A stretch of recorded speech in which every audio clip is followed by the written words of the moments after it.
So I'm going to put this foot on my machine, and I'm going to take my cording, lay out my 1-inch strip, and I'm going to lay it in the middle. It doesn't have to be perfectly in the middle right now. We'll do that as we sew. I'm going to leave a little tail sticking out, and I'm going to put the piping in the middle with the raw edges together, just like this. Now, I'm going to set my piping, my cording, into one of those little grooves, and I'm going to put my raw edges together. Now, it's nice if you have a skewer, a seam ripper, or even a pin to hold in front of that as you sew to keep the piping into the folded edge of your fabric.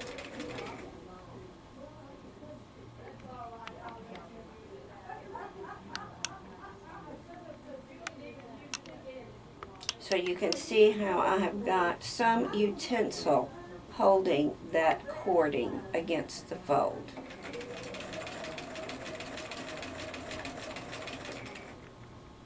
Be sure to keep your raw edges together.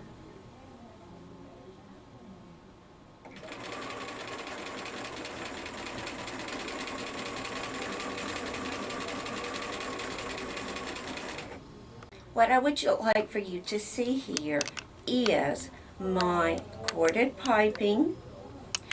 It is stitched very close to the cord, and that leaves, with the raw edges together, a seam of not quite a 1/2 inch.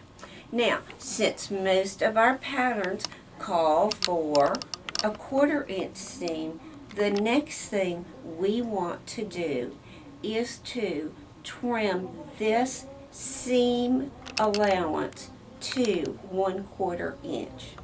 Now let me take my pen and show you what I mean by that.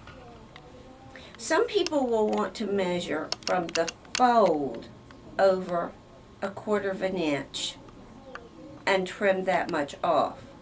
You are left with a very small seam.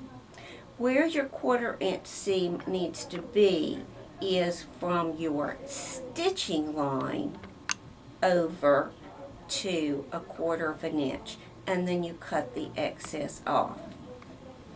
I have one here that I have stitched sewn all the way down, very close to the piping, to the cording, the cording, and I have trimmed that to a 1/4 inch. Now, the next thing I want to teach you how to do is how to attach piping. It's very easy to do if you're just sewing it on a straight piece. You would just put your corded piping on the right side of your fabric with the raw edges of your garment and your corded piping together, and using that same foot that's got the groove or grooves, you would sew your piping on with that foot. But I want to show you a very special trick now for putting piping easily on a curve without clipping it.